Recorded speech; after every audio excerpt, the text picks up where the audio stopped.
Gospel Tangents is supported by users like you. Please support us at gospeltangents.com or on Patreon. It's the best source for Mormon history, science, and theology, and first daily Mormon history podcast. I'm Rick Bennett. We're continuing our conversation about World War II and Wallace Toronto. Dr. Mary Jane Woodger has written Mission President or Spy, and this time we're going to dive into the World War II era, especially how Wallace Toronto reacted when Hitler invaded Czechoslovakia and Poland. So it's a great conversation. You won't want to miss it. We're going to talk about how some missionaries got in trouble and how Wallace Toronto reacted to that. Also, we'll talk about good people on both sides as it comes to find out that there were members of the church that were in both Germany and the Allies. So it's kind of a crazy story. How does the church react when you have those sorts of situations? So you won't want to miss this conversation. Check it out. Let me back up for just a minute, because you go to 1938 and J. Reuben Clark will meet with all, when I say all, it's all the mission presidents. And the European mission presidents. Yes. So you've got Germany, Czechoslovakia. Do you know what the others are? You've got, I can even tell you their names. Okay. Thomas McKay, who's David M. McKay's brother. Okay. He's president of the Swiss-Austrian mission. Franklin Murdoch is president of the Netherlands. Alfred Rees is president of the East German. And M. Douglas Wood is president of the West German. Okay. And J. Reuben Clark will come over. And, J. Reuben Clark is interesting. He had been an Undersecretary of State. Right. And I honestly believe the reason he was called into the first presidency, he hadn't been an apostle. He hadn't been a 70. Right. You'd ask him, what was your highest calling? I being facetious when I say highest. And he'll say, well, I taught Sunday school once. When David McKay asked him, he thought it was a joke. He didn't even respond to the telegram. But I think the Lord knew with his experience with government that he would be instrumental in getting them out. Oh, okay. So he meets with them, and they come up with a plan of, how they're going to get out if they need to. So it's September 1938. Hitler will demand the Sudetenland in Western Czechoslovakia, where a substantial minority of Germans lived. He demanded that was his. And so the first presidency will order the missionaries and the Torontos to leave and go to Switzerland. And they do. So they're there for, I think they're just there for 3 months or something. Yeah, it seems like it was a short time. And things calm down. But the amazing thing about that is that's the fire drill, so that they know what to do when they really have to get out. And time is of the essence. So they decide, this is a year later. And, I'll just add this. The thing that is so hard for Wally is he has these Jews coming and saying, we'll join the church. Just, let us join the church so we can get out. And he cannot baptize them. He can't do it. Really? Why not? He was, you don't baptize someone unless, just they're a believer. To get, and it's just, I don't know if you were at the Tabernacle Choir Christmas program, I think 2 years ago, where they talked about Edward Winton, who got the train of kids in Czechoslovakia and took them to England and got them out. And he's, while he's there during all of that, and it just breaks his heart. These Jews coming to him that are just desperate. And anyway. So can you talk a little bit about what it was like when the Nazis came in and the changes that happened there while he was mission president? Yeah. Well, Martha is in the hospital when they come in and take over. His wife. And had just had a baby. Okay. So this is the second baby. This is the third, actually. Okay. And she hears these rumblings outside and everything, and all of a sudden, the nurses and the doctors are just, buzzing and everything, and she's going, what's going on? And, well, it's an invasion. We've been taken over. So is she hearing tanks and stuff going down? Oh, yeah. Oh, yeah. Okay. So then about 2 weeks later, she's home with a new baby, and she has a little boy. I think he's 3. and then Martha, who's 5. And she looks out the window, and, Martha is really scared, and the troops, hundreds of them are goose-stepping down the road right past the mission home. And she's just like, oh, my goodness, this is incredible. Well, she looks down, and there's her little boy, her 3-year-old, and he just goes and by the side of a Nazi German soldier, and he starts goose-stepping down this road with them. Oh, my gosh. And here she's got this new baby, and she runs out, and, so it's...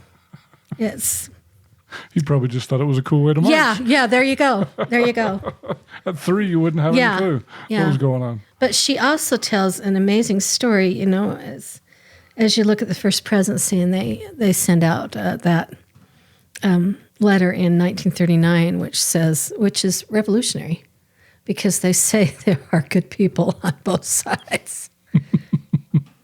And Martha tells it's Mother's Day, and they're holding sacrament meeting, and who walks in but a Nazi officer. And the people are scared to death. What's going on? And he will turn to Wally, who speaks German, and say, can I take a minute? And Wally's going, the Nazi officer wants to take a minute in church to talk to him. Yeah. Oh, and then he will say, it's an offer you can't really refuse. Well, yeah. Right? I mean, what are you going to do? And he's, tall, handsome. He's in his naval uniform. And he says, I'm Brother Schruel from Kiel, and I'm an elder of the church. And the Nazi's an elder of the church. Oh, wow. And I'd like to be accepted and worship with you if you would allow me that privilege. Oh, my goodness. And so the women are in tears, while he's going, And so he bore an incredible testimony, and while he was stationed there, he came to their ward. So it's just amazing, those experiences they will have. So I guess there were sort of good people on both sides. For sure. I mean, it reminds me, did you ever see Saints and Soldiers? Sure. Because there's a scene in there. I mean, it's not really, if you're LDS, you can tell the LDS stuff in there. Yeah. It's not really a Mormon movie. Yeah. But there's a scene where a German officer is shooting at I think they were English or Americans or a combination. And the one guy, the English guy or American guy, recognizes the German guy as a guy he taught on his mission. Oh, and my they're goodness. enemies on the battlefield. Wow. And I think, it's an interesting story. He kind of helped him a little bit. And so I think, those are talk about conflict. Those are strangely interesting stories. Yeah. Like, I know there have been some people who've said, like J. Reuben Clark was a little bit anti-Semitic and that sort of a thing. But how do you, as a church, where you have members of the church who are in Germany who are compelled to join the German army and be Nazis, and you've got American soldiers and they're fighting against each other. I mean, it's got to be a hard situation. I know the Catholic Church had the same issue, and lots of churches did. Sure. I mean, it's a tough situation. Oh, yeah. You've seen Saints at War, the documentary. Bob Freeman and... I'll have to check it out. And Dennis Wright. Okay. But they interviewed Latter-day Saints that were in World War II. On both sides. And both sides. And they had this one German, and he said, I couldn't, I knew, here's my brother. It might have been one of my brothers on the other side. And he said, I shot when I was told to, but I didn't aim very good. And then he said, maybe that's why we lost the war. He is so, But he says, my mom was all for Hitler when he first came, And he talks about his dad and anyway, amazing. Yeah. And there's another interesting book. I don't know if you've read it, by David Nelson. It's called Moroni and the Swastika. And he talks about how the church handled the situation in Germany. And it was hard. I mean, it's terrible. You've got on the front page of the Deseret News, Mormon missionaries teaching the German basketball team, and they're all Heil Hitler like this. And it's just like, that's a bad look. Yeah. And it's a tough situation. It really is. Yeah. Well, when he first came, no one knew Hitler was going to go in that direction. And, he promised them that they would have food to eat and, So can you talk a little bit, because I know that as mission president, some of his missionaries got in trouble with various things. A lot of times it sounds like it was trumped up charges, but I think, like they would take a picture of something. Oh, you can't take pictures of things, especially when you're in a war area or they think you're a spy, right? And so even if it's just an innocent tourist picture, the government's going to get mad at those sorts of things. So in June of 1939, Joseph Fielding Smith and his wife will come to tour and kind of say, things are not looking good, and we just want to warn you that. So the Nazis haven't quite come in ready. Yet. Is that right? And but they know there's an invasion coming. No, they've already invaded, but it's peaceful. And okay. We just haven't gone to war yet. Okay. They hadn't gone after Poland yet. Okay. It's June of 1939. They will, very important date to my story, they will invade on September 1st, 1939, Poland. Okay. And that's when Great Britain will enter the war. Enter the war, yeah. So as they're preparing for this, and then they finally get word that, okay, I think it's in July, we're going to evacuate. And so they're getting ready to go. Wally's got, Martha and the kids, and they're ready to go. And then he gets word that he's got these two stupid missionaries who you could not take German money out of the country. And they have gone on the black market and turned in their German money and to get U.S. dollars and got caught and been put in prison. Uh-oh. And so it's just the Gestapo have got him, and then they're not missionary companions. They have two other missionaries they're living with. Those two will come home, and the Gestapo will be there and arrest them, and they don't even know why. So you've got these 4 missionaries in prison. And Wally will say, okay, everybody else is out, and I'll stay and see what I can do to get these kids out. And they were isolated. They were in the same block, but they were separated. And they talk about tapping on the wall and communicating through Morse code by tapping. Oh, really? And so they could communicate. And so he goes to Pancrack Penitentiary, and they say, well, if you want to get the missionaries out, it's $10,000. Ouch. So, the bail is non-negotiable. He wires the First Presidency. And this is for all 4 missionaries? So. And asks, for the $10,000. And by the time he got the money to cover the bail, they had upped the price. And it's just, war's coming. He's got to get him out. And it's just... So this is a ransom payment now. Yeah, for sure. And one elder, and I actually interviewed this guy because he read my book and said, oh, is that elder? He said, oh, really? They give us bread, and I formed the bread at one point into dice, and then we'd play dice, with the bread, roll it on the floor.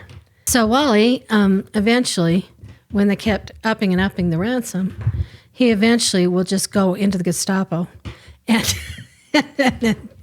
demand to see the chief officer.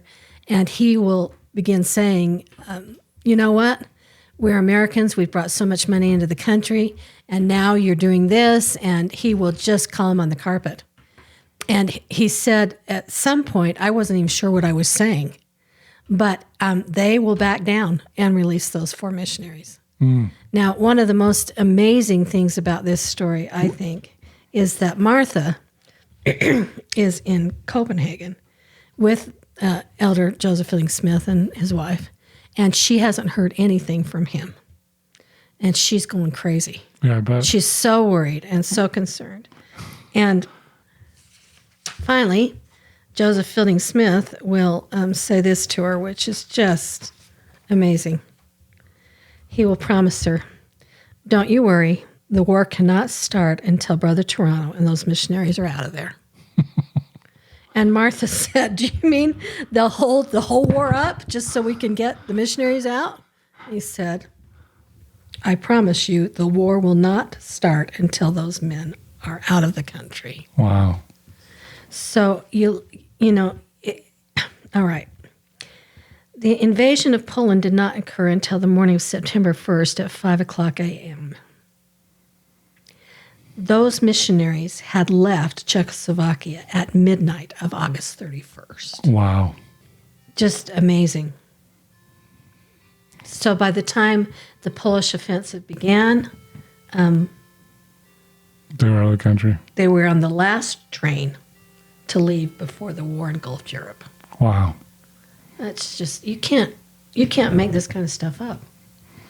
It's crazy. Yeah. So was he worried as he's berating these Nazi officers that he's going to get arrested? He came home and he said, I looked up what I had said and I was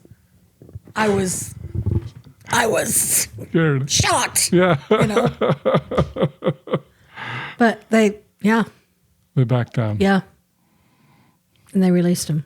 I mean, you wonder how much they're just freelancing. Oh, if we can get 10,000, let's get 20,000. Well, yeah. Because it's just weird. Yeah. So amazing. Yeah.